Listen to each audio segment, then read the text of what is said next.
नमस्कार, good morning. Kotak new present share बाजार में आप सभी का स्वागत है। मैं हूं विपुल सिंह और काफी दिनों बाद गुड मॉर्निंग कहने पे जो आनंद आ रहा है उसकी भावनाओं को आप लोग नहीं समझ सकते हैं। और जिस तरीके से रफ्तार बाजार ने पकड़ी हुई है इस समय, अब दिन के नए उच्चतम स्तर बनते हुए थोड़ी देर पहले 22,937 का उच्चतम स्तर जो है वो निफ्टी ने बनाया है। 2.5% से ज्यादा तेज इस समय निफ्टी 22,916 का स्तर देखने को मिल रहा है। तो इस वक्त की बड़ी खबर के साथ शुरुआत करेंगे। वॉर थमने की उम्मीद से शेयर बाजार में तूफानी तेजी, सेंसेक्स निफ्टी में जबरदस्त उछाल, 590 अंक ऊपर जो है इस समय निफ्टी ट्रेड करता हुआ। 600 अंकों की तेजी के साथ 22,937 का लगा है हाई। अभी जो है 590 अंक ऊपर निफ्टी इस समय ट्रेड करता हुआ। 1900 अंकों से ज्यादा की तेजी सेंसेक्स में देखने को मिली, 23,800 के 850 के पार। रुपए में भी हल्की मजबूती दोबारा लौटती हुई दिखाई दे रही है डॉलर के मुकाबले। लगातार रुपए की कमजोरी जो है वो एक चिंता का सबब बनी हुई थी। ट्रंप ने 2 हफ्ते में ईरान वॉर से एग्जिट के दिए हैं संकेत। ईरान ने भी पक्की सिक्योरिटी गारंटी के साथ नरमी के अब संकेत दिए हैं। इसके अलावा आज हम देख रहे हैं तूफानी रफ्तार में है defence stock. GRSC, Cochin shipyard में जबरदस्त तेजी देखने को मिल रही है। और इसके अलावा बीएससी, वोडाफोन आइडिया जैसे शेयर भी आज उछलते हुए दिखाई दे रहे हैं। और अब हम धीरे धीरे करके 23,000 की तरफ बढ़ते हुए दिखाई दे रहे हैं। बड़ा महत्वपूर्ण सवाल कि क्या ये तेजी टिकेगी, क्या कहीं अप्रैल फूल तो नहीं बना रहे ट्रंप, और क्या यहाँ पर जिस तरीके से डेवलपमेंट, एक स्टेटमेंट के बाद 12 घंटे के अंदर दूसरी स्टेटमेंट बिल्कुल उसके विपरीत आती है, तो इस बार क्या ट्रंप अपनी बात पर टिकेंगे और क्या ये युद्ध अब समाप्ति की ओर है, और अभी की क्या स्ट्रेटजी होनी चाहिए, इन तमाम पहलुओं को लेकर के डिटेल में होगी बातचीत। हमारे साथ एक एक करके तमाम विशेष मेहमान जुड़ने शुरू हो गए। सबसे पहले वेलकम करेंगे हम यहाँ पर अंशुल जैन जी का। अंशुल जी हमारे साथ जुड़ चुके हैं। अंशुल सर, बहुत बहुत स्वागत आपका आज की इस चर्चा में। ओह, सारे मेहमान जुड़ चुके हैं। अंशुल जी बहुत बहुत स्वागत। अविनाश सर बहुत बहुत स्वागत। वीएलएम माला मैम भी जुड़ चुकी है, आपका भी बहुत बहुत स्वागत। आप तीनों विशेष मेहमानों का शुरुआत अविनाश सर से करना चाहेंगे। अविनाश सर, कैसे देख रहे हैं सर? खुश हो इस पर, या फिर आज चूंकि दिन ऐसा है ना 1 अप्रैल, थोड़ा सा डर लग रहा है कि कहीं अप्रैल फूल तो नहीं बना रहे ट्रंप? फर्स्ट कमेंट है सर आपका, अविनाश सर। नहीं नहीं, गुड मॉर्निंग विपुल। आज काफी अच्छे दिख रहे हो नए सेटअप में। पहली थैंक यू वो सर, बात। Thank you. आपके शहर में है सर, मुंबई में जी। हाँ, और दूसरी बात, देखो विपुल, बाजार तो अच्छा चला है। देखिए, ट्रम्प साहब ने अच्छी खबर दी है कि वो 2-3 हफ्ते में वॉर खत्म करना चाहते हैं, ईरान को इवैक्यूएट करेंगे। आज शाम को भी उनका एक बड़ा स्पीच है। तो मैं समझता हूँ, देखिए, कल तो इंटरनेशनल मार्केट्स में बहुत अच्छा रैली आपको देखने को मिला। लोग भी खुश थे कि फाइनली ट्रम्प साहब कुछ अच्छी बात कर रहे हैं। लेकिन दिक्कत यह है कि ट्रम्प साहब अपना मूड हर दिन बदलते हैं। अभी आज के स्पीच के बाद कल क्या कहेंगे वो हमको पता नहीं। तो मैं यही कहूंगा कि देखिए, अभी जो रैली आई है वो रैली तब कंटिन्यू होगी जब सबको फाइनली कंफर्मेशन मिलेगा कि ये वॉर बहुत जल्दी खत्म होने वाला है। क्योंकि मार्केट को क्लैरिटी चाहिए, अभी तक कोई क्लैरिटी अभी तक तो आई नहीं है। ये सिर्फ एक्सपेक्टेशंस है। तो मैं यही कहूंगा कि जिनके पास पोजीशंस है डेफिनेटली होल्ड करे। बट नए पोजीशंस डालने के पहले थोड़ा सा कॉशियस रहिए, क्योंकि अभी भी मुझे लगता है कि अगर कोई कंफर्मेशन मिलता नहीं है ईरान के साइड से, तो देखिए ये जियोपॉलिटिकल का मामला दिन पे दिन बदलता रहता है। तो डेफिनेटली वेट एंड वॉच करिए। डेफिनेटली ट्रेडर्स के लिए अच्छी बात है, क्योंकि मोमेंटम वापस आ गया है। बट वो कितना सस्टेन होता है वो सबसे बड़ी बात है। तो मेरे ख्याल से I think wait and watch की पॉलिसी अभी रखिए।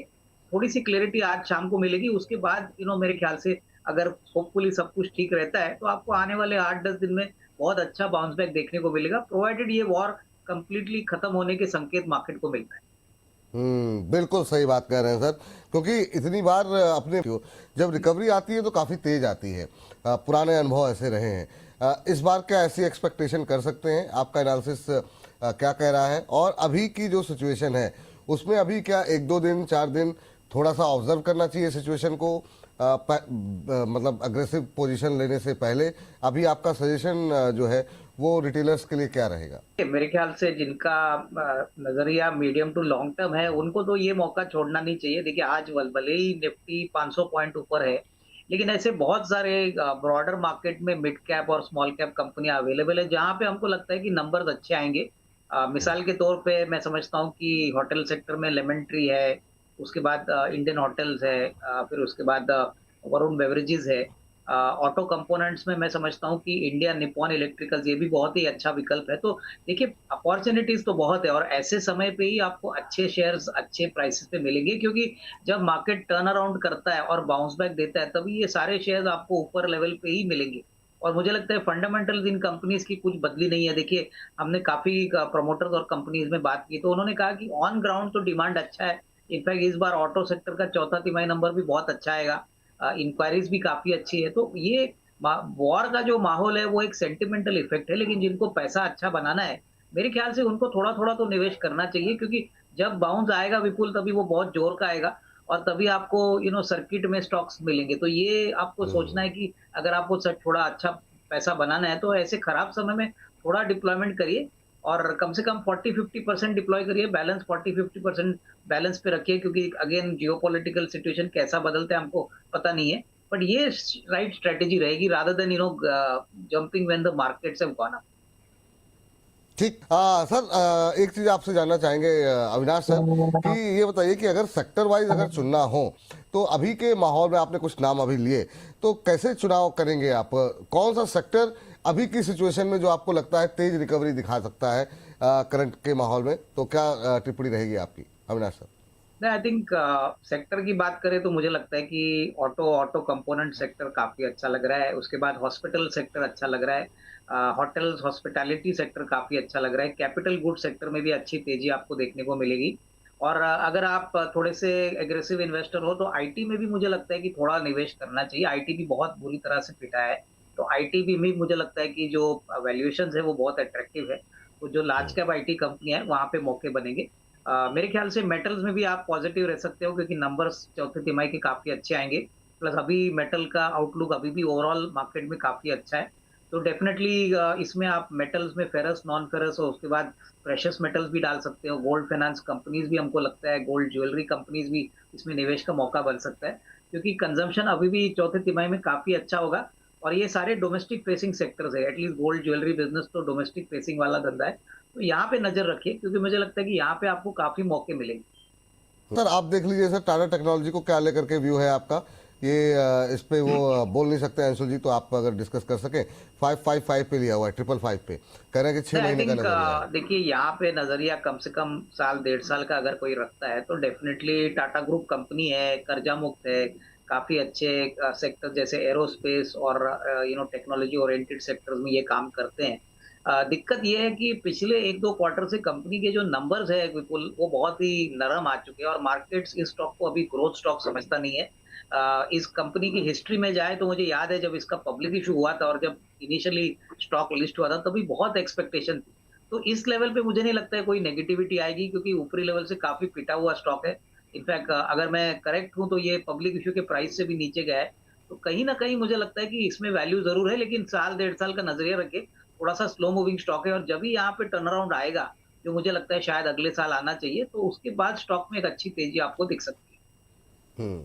अच्छा सर, एक चीज, एक थीम अच्छी, एक अच्छा सवाल है, ज्योति रंजन जी का है।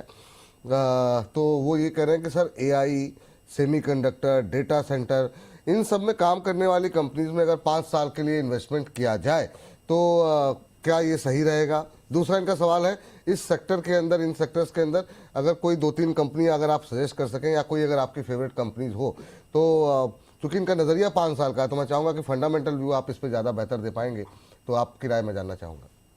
नहीं बिल्कुल, देखिए मुझे लगता है कि दो स्टॉक्स हमको पसंद है। एक तो अनंत राज है जो बेसिकली नोएडा बेस्ड कंपनी है, जो रियल एस्टेट के अलावा डेटा सेंटर सेटअप बना रही है। इनफैक्ट इनकी डेटा सेंटर की कैपेसिटी करीबन 300 मेगावाट है, अभी तो 50 मेगावाट ऑपरेशनल है। तो अगले 3-4 साल में तो definitely data centre business real estate business से भी बड़ा होगा। स्टॉक आपको करीबन 435-36 में मिल रहा है। तो मुझे लगता है कि आपका नजरिया अगर साल डेढ़ साल भी रहता है तो यहाँ पे 550 550 का टारगेट प्राइस मिलेगा। इस साल हमको लगता है कि कम से कम 550 करोड़ का प्रॉफिट आएगा, जो पिछले साल 426 करोड़ था।